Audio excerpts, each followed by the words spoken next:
The sheer darkness engulfing you in the world of LIDAR.EXE emanates a sensation of nyctophobia, an extreme fear of the dark. Your only method of navigating through the absolute darkness is a LIDAR gun, which is a scanning machine analyzing the surface of the environment, painting your way in an altered, mesmerizing manner, turning the uncertainty in front of you to a beautiful mural.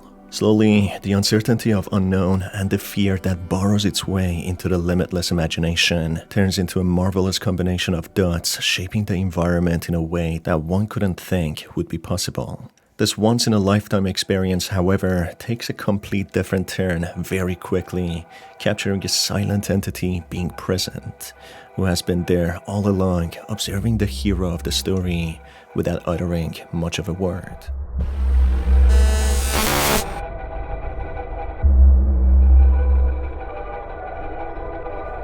This leads to the game restarting, with all the wonderful shapes the hero painted disappearing, turning this wonderful surreal experience into a nightmare, where the imagination considers the limitless possibilities following this event. This time, instead of exploring the environment and enjoying your creation, every little detail of the surroundings become a concern. The LiDAR gun has a function to scan a large section of the environment at once, which provides a large view of what is ahead.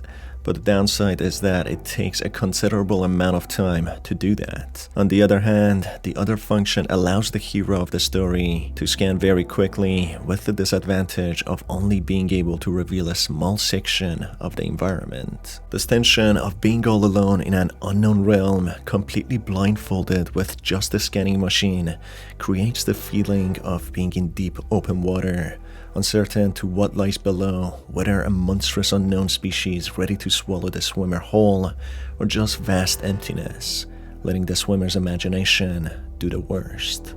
This feeling is only worsened by the presence of an unknown entity stalking the protagonist silently, engulfed in the darkness of the environment. The only way to identify this entity's location is to scan the surroundings, at times catching the entity off guard, standing too close for comfort, just observing the protagonist. Not much else is known apart from the facts that the protagonist is thrown at, knowing that they are in a dark place which can only be navigated through by a scanning machine while a being is after them. There's no information on who the protagonist is, whether a male or a female, a child or an adult, or even a human being or an entirely different extraterrestrial being in an alien world. There's no backstory to how they ended up there and what it is that they are searching for, as if they have woke up in this place by a sadistic higher being watching them struggle for entertainment. As the protagonist being engulfed in fear and darkness, stalked by an unknown entity, unaware of their capability, explores the area, they find an exit door with a security dial, which they need to find the code for, which strangely and conveniently is placed somewhere for them to find, and of course, it is only possible to do that using the scanner that they have been provided with. This clearly shows that the entire event has been orchestrated by a powerful entity, as if they have placed the protagonist in a game or a certain test for a specific reason. The protagonist proceeds to scan the meticulously designed architecture ahead, amazed to how they have been beautifully built. The path then leads to an industrial site which is littered with boxes and machinery, strangely leading to a hilly grass field where an architecture is found, seemingly being a place unfitting of an industrial site. It doesn't take long before the protagonist finds animal paw prints leading to a passage which confronts them with an eldritch type of being, a machine type of god created in cogwheels, which brings the story to an abrupt end with no clear explanation of what happened. In a way, observing the mysterious being towards the end, despite it being very abnormal and terror-inducing, it doesn't convey the same sort of horror as the mysterious entity engulfed in the darkness did. The horror that came with the entity, which could only be identified with the scanner, portrayed something completely different. A sort of horror which in no way could be matched. Despair and uncertainty.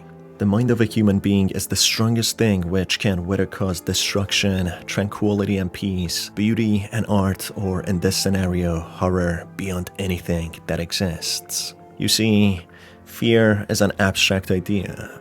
It cannot be explained or rationed with. Something that might seem ridiculous to someone might be the definition of crippling anxiety and terror to another. Some people have fear of spiders, arachnophobia, which can have its own spectrum.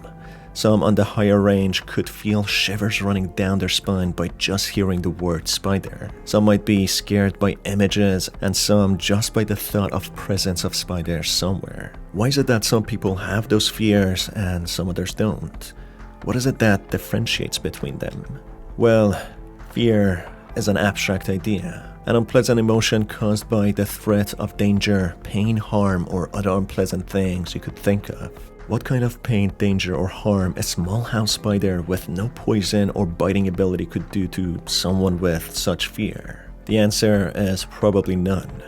But the thought of possibilities of what a spider could do makes one fear them, and most likely they over-exaggerate and enlarge the possibilities to a tremendous level, which are very unlikely. That's the basis of fear, how the imagination plays with the strongest thing a human being can possess, the mind. Horror that are seen can be meddled with, at least by some groups of people. The scariest things you can imagine in the world, such as sharks, tigers, traveling to space, or diving deep underwater, and much more, are daily dealt with by other people who have managed to overcome their imagination. And of course, they have taken certain measures to reduce the danger dealing with such factors, but the aspect of fear still remains of the possibilities that could accompany such things. A diver dealing with sharks, even with a chainmail and metal box protecting them, could always face many other problems, such as low oxygen, the box being broken, and much more. But the ability of overcoming such negative possibilities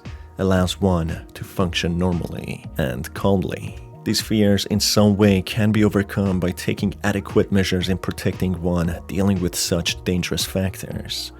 But what about fears that involve uncertainty? Horrors that are seen can be in some ways dealt with, maybe not by all, but at least by some. However, imagination is something unseen and incomprehensible. Usually things that are in our imaginations do not exist. So how can we deal with such fears? The horrifying aspect of LIDAR is that the hero of the story is surrounded by uncertainty. Using the LIDAR gun, the surroundings slowly show what they are, which helps the hero come to terms with what's going on, slowly unraveling the mystery that has befallen them. But as soon as the hero scans a human identity on their tail, just observing them and hiding in the darkness creates an entirely new fear, the fear of being stalked.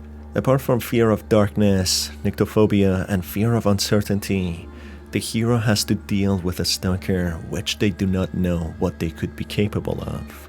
Despite the oddity of an exit door conveniently labeled and placed nearby, the hero desperately goes through it with the slightest chance of a way to escape.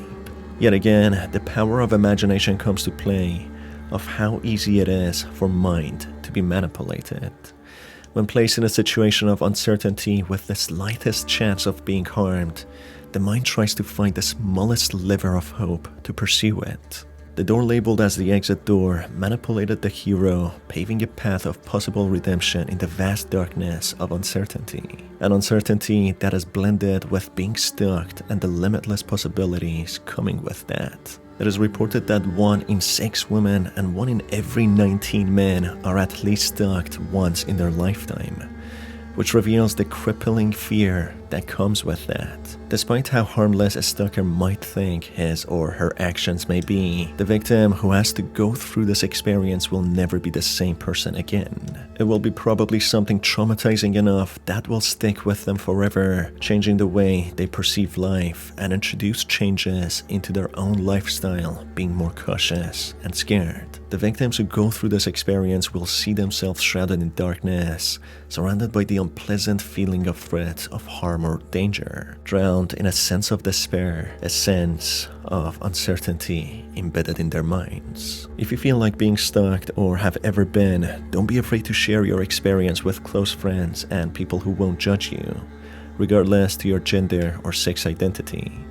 There are many services out there that do support victims of stalking as well, which I will link the websites in the description below.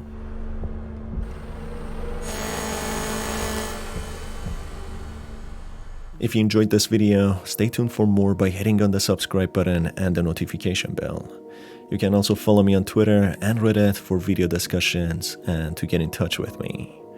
It's been your host Star, and I will see you on the next one. Take care.